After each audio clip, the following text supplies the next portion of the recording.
Bueno, como ya se mencionó, voy a tener que salir un tanto cuanto precipitadamente por razones del vuelo, pero estoy muy contento de poder asistir a este inicio de la novena semana de la biodiversidad. El tema es sumamente importante, está ligado, como ya se mencionó, con la salud y con la alimentación de una forma muy íntima, y aparte de importante, bueno, la invitación venía del doctor Sarukhan, y como le mencionaba yo hace un momento, pues era muy difícil negarse viniendo una invitación de Conavio y del doctor Sarukhan. También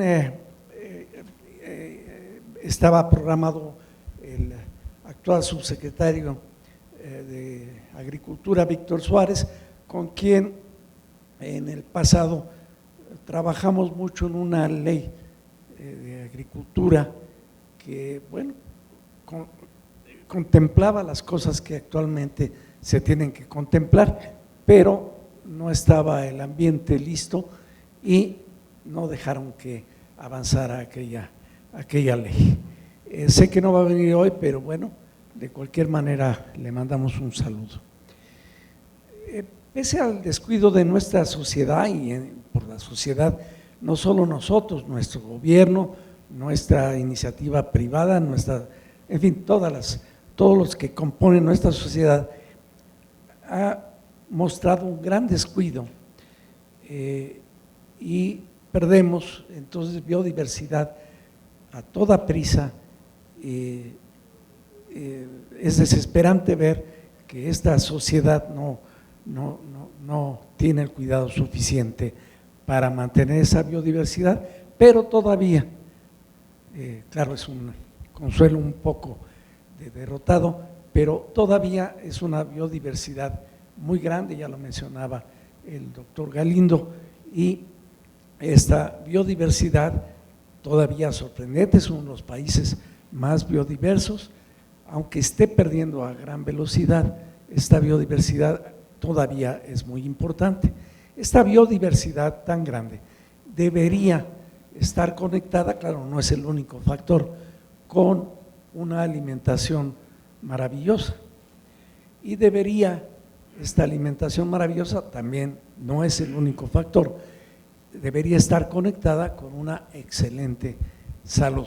Por supuesto, hay demasiados otros factores que hacen que esto no se dé, pero además creo que en el pasado se dio parte de esta línea de continuidad, biodiversidad, alimentación y salud, pero ya no, actualmente ya no solo por esta pérdida de biodiversidad, sino porque en alimentación, ya se mencionaba hace un momento, la UNESCO distinguió a la cultura, porque no es solo la dieta ni los alimentos, es la cultura alimentaria mexicana como un patrimonio inmaterial de la humanidad.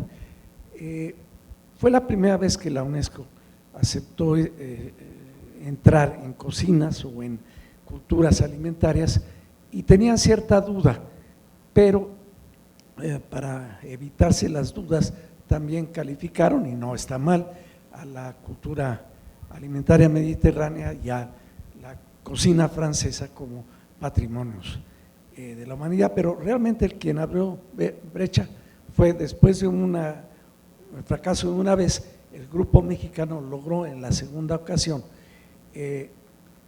condensar los elementos que llevaban para convencer al comité de la UNESCO, lograron condensarlo en algo leíble. La primera vez llevaban demasiado y no fue posible digerir tanto. Pero esta tradición alimentaria mexicana, que ha sido nombrada por la UNESCO, es una responsabilidad muy grande. Hay que evitar que sea materia de comercialización, hay que evitar que sea materia de trivialización, y hay que mantenerla viva, y hay que mantenerla viva de muchas formas, con mucha seriedad, por supuesto, y esto es parte del compromiso que se adquiere. dieta tradicional mexicana, bueno, por cierto, la que finalmente entró para fines de reducir el material fue la michoacana, no es toda la mexicana, pero se consideró que la tradición michoacana era suficientemente representativa y es la que verdaderamente entró a nombre de la tradición mexicana. Bueno, tiene muchas raíces y tiene una raíz, la mesoamericana, que es muy importante. Mesoamérica también tenía mucha diversidad. En Mesoamérica se desarrollaron muchos de los sistemas de cultivo y agrícolas más importantes del mundo y finalmente se dieron, al momento del encuentro, se obsequiaron al resto del mundo una serie enorme de alimentos. Está por supuesto el maíz, está el frijol, está el amaranto, aunque no entró en esa ocasión, no se trasladó durante el encuentro, sino más recientemente, la calabaza, el jitomate, que aunque viene del Perú, aquí se domesticó, el aguacate, en fin, un número grande, el cacao, por supuesto, la vainilla, que son obsequios de México a la humanidad. Y hay muchos más. Pero en fin, esta dieta mesoamericana, para ir muy rápidamente, tenía una gran variedad. En algún recuento que hice alguna ocasión, pues fácilmente existía disponible, por lo menos en Tenochtitlan, más de 100 artículos a lo largo del año, desde luego, pero de 100 especies, más de 100 especies que servían como alimentos. Hoy en día la situación es trágica porque vamos reduciendo cada vez más el número de especies que se utilizan como alimento y esto es perder una de las riquezas. Pero además ya a la hora de los platillos, el relato de Bernal Díaz del Castillo sobre cómo servían a Moctezuma, pues le ofrecían cada día 300 preparaciones diferentes, 300, que él era un hombre muy frugal, no comía todos los 300 ni mucho menos, veía cuál le gustaba, probaba y el resto quedaba para la corte, pero una cocina que puede hacer eso, pues realmente es impresionante. Entonces, una de las raíces es fundamental y esta raíz entró en mestizaje con lo que trajeron los españoles, que también eran bastante ricos, mucho menos desarrollados, siento yo, pero en fin, la tradición mediterránea con mucha influencia árabe y además entraron una serie de elementos que los esclavos africanos trajeron de África y muchos otros elementos asiáticos que la nao de China, que venía realmente de Filipinas, nos trajeron. Muchísimos productos vienen de Asia, pero bueno, pues este mestizaje dio lugar a una cocina barroca, una tradición barroca que es la que, claro, la parte barroca y más rica solamente los estratos más ricos pueden acceder a ella, pero no quiere decir que no exista, que desde luego hay las enfermedades de la desigualdad y en México la desigualdad es uno de los principales problemas y claro, con esta maravillosa dieta patrimonio de la humanidad, no todo el mundo estaba bien nutrido, había todavía hasta hace unos 40 años muchísima población desnutrida por razones de pobreza, de desigualdad, pero los recursos estaban ahí y el conocimiento estaba ahí. Hay un par de encuestas que fueron de las primeras que se hicieron, una en Ixmiquilpan y otra en la colonia Santa Julia de la Ciudad de México en los años 40, que revelan cómo a pesar de una gran pobreza, la nutrición era adecuada, a pesar de que esa población era pobre, pero tenían una serie de elementos culturales que les permitía sobrellevar esa pobreza. Entonces, eso es lo que teníamos hasta hace 30, 40 años. Y algo sucede, coincide con la mal llamada globalización, que es en realidad una mundialización, porque no estamos en el globe, sino en el mundo, y con una urbanización sumamente caótica, coincide con estos dos elementos, seguramente tienen que ver, pero hay un proceso muy serio de pérdida de esa riqueza y hay un deterioro importante. La alimentación en este momento de nuestra población pasa por su peor momento. Copió el modelo erróneo, y un modelo erróneo que además seguía no por razones de salud ni de nutrición, sino por razones comerciales. Y obviamente, si estas se dejan solas, pues dan lugar a problemas. Claro, la alimentación brinda nutrimentos, pero también brinda satisfacciones sensoriales, emocionales, intelectuales, estéticas y socioculturales que no podemos pasar a segundo término, son indispensables, por lo menos a mi juicio, para hablar de una vida humana plena. Y entonces esto es lo que nos tiene que dar la alimentación, y eso se viene perdiendo rápidamente. Desde luego esa alimentación tiene su unidad más en la dieta que en solo alimentos. Los alimentos son parte de la dieta, pero es la dieta en su conjunto la que representa la unidad de la alimentación. ¿Cómo estamos en este momento? Bueno, en términos de cantidad comemos demasiado como población. La recomendación poblacional, ya tomando en cuenta la pirámide de población, es de 1850 kilocalorías por día, pero el consumo medio, promedio, obviamente hay valores mayores, es de 2.350 y la oferta de 3.270. O sea, hay una oferta enorme de energía muy superior a la ingestión, y esa ingestión es muy superior a las necesidades. No nos debe sorprender el problema de obesidad que tenemos actualmente. Ahora, este exceso, hay un acceso disparejo a este exceso, porque hay artículos como el pescado, como los mariscos, como las frutas y verduras que no son tan accesibles como uno supondría por las cifras que acabo de ver. En la encuesta nacional de ingresos y gastos habla de que en pobreza alimentaria está 1 de cada 5 mexicanos, 18% de la población, y que el gasto en alimentación es de 34%, más allá de 25% del presupuesto gastado en alimentación generalmente habla de una situación precaria. Bueno, estamos en 34%, pero en el medio rural es 50%, y si bien en el decil décimo, donde estamos la capa más privilegiada de la población es 23%, en el decil 1 de la población es 52%, así no se puede comer bien.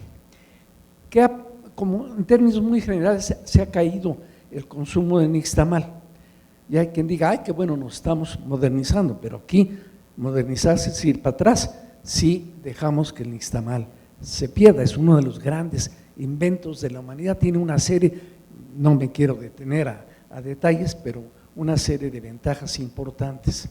Entre otras, se conserva mucho de la fibra, que veremos después es un problema importante. Ha caído el frijol sería un elemento de seguridad alimentaria, ya ha caído el consumo, ya está a menos de la mitad que lo que era no hace mucho tiempo, y esto es verdaderamente dramático. La pérdida de frijol es algo que hay que lamentar terriblemente. La caída de las frutas y verduras, un país con esta biodiversidad y verdaderamente con excelentes frutas y verduras, consume, el promedio de consumo nacional es 90 gramos por día, por persona, lo deseable es 400 o 500, entonces estamos muy lejos de lo deseable. Y han entrado mucho trigo, mucho arroz, que no es que sea veneno ni mucho menos, pero ya vienen sin fibra, y esto pues ha hecho que caiga la fibra. Ha aumentado el huevo, las carnes y los productos industrializados, que tampoco son veneno, pero que con frecuencia tienen grasa y azúcar ocultas. La población no se percata de esta gran cantidad de grasa y azúcar y conduce a ingestiones que veremos en un momento. Y particularmente grave el asunto de los refrescos, de los jugos. Uno dice, jugos de fruta, qué sano. No, ojo, sobre todo los industrializados, no representan un elemento bueno para la salud, y desde luego las golosinas. El consumo en energía es excesivo, 500 kilocalorías como promedio, entonces tiene que haber obesidad y tiene que haber la situación grave que tenemos. El consumo de azúcar en promedio 140 gramos, cuando lo deseable para un adulto, ya no digamos para toda la población, que sería un promedio un poquito menor, serían 50, o sea, casi estamos ingiriendo 3 veces más. Eso lleva forzosamente a intoxicación con algo que no es un veneno, el azúcar no es un veneno, pero con estos consumos sí. El consumo excesivo de grasas, sobre todo saturadas, y desgraciadamente en las grasas vegetales hidrogenadas hay todavía muchos ácidos grasos trans que no son deseables. Hay un gran consumo de colesterol, de sodio, esto que viene en la sal. No hay muchos datos, es muy difícil tenerlos porque hay que hacer estudios metabólicos, pero en un estudio que hicimos en adultos, el consumo es de 4,5 gramos de sodio por día en promedio.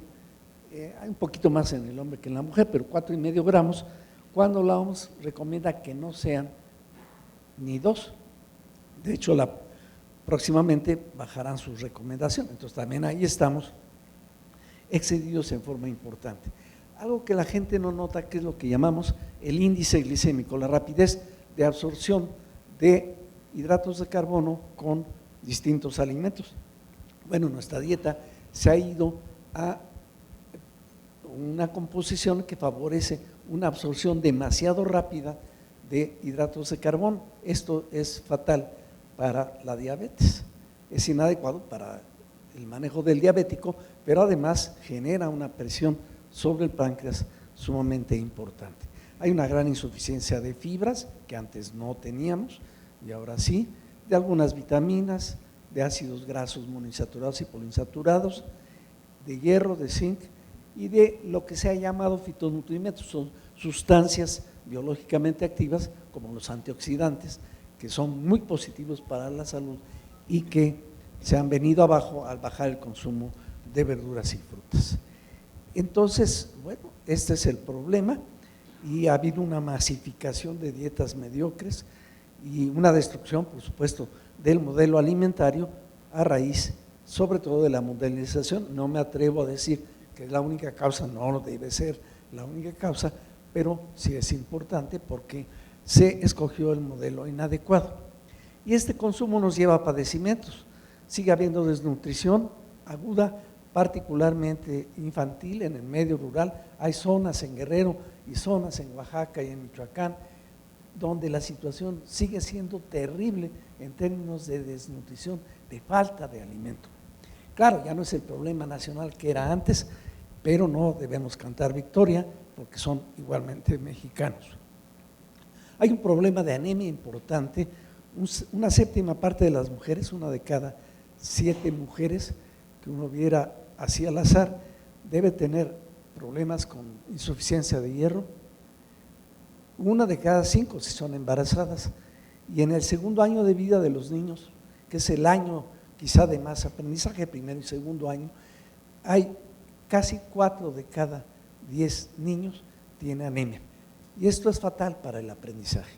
Entonces ahí tenemos un problema serio con el hierro. Y luego tenemos una serie de deficiencias subclínicas de varias cosas, de zinc, tal vez de vitamina D, que es sorprendente, porque la vitamina D deberíamos tener suficiente por el sol, pero las pruebas dicen lo contrario. Estamos mal en vitamina D también, en vitamina A, en zinc y en algunos lugares en yodo.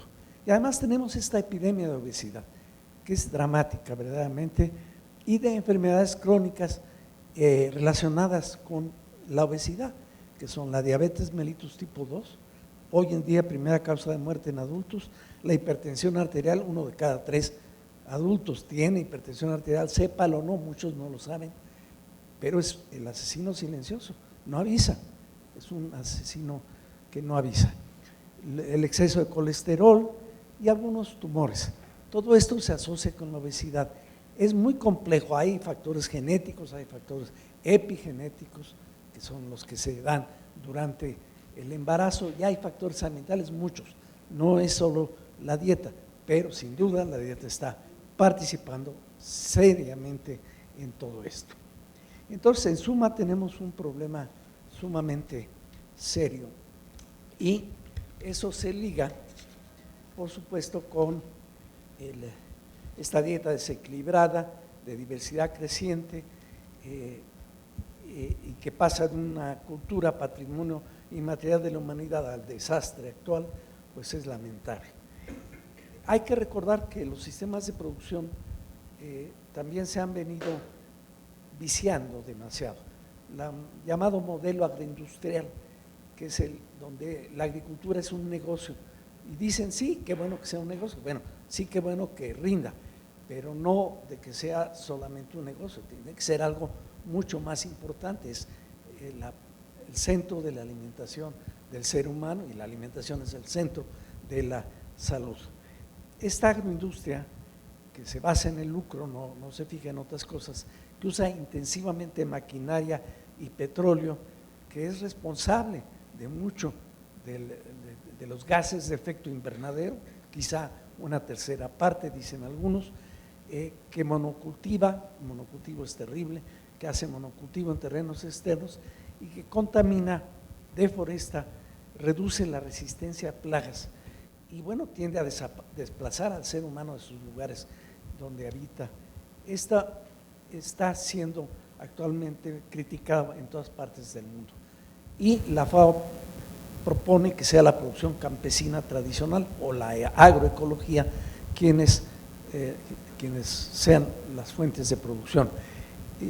Según la FAO, los pequeños productores con 25% de la tierra laborable en el mundo, y con 2.2 hectáreas en promedio, aportan la mayor parte de los alimentos de este planeta, no es la agroindustria.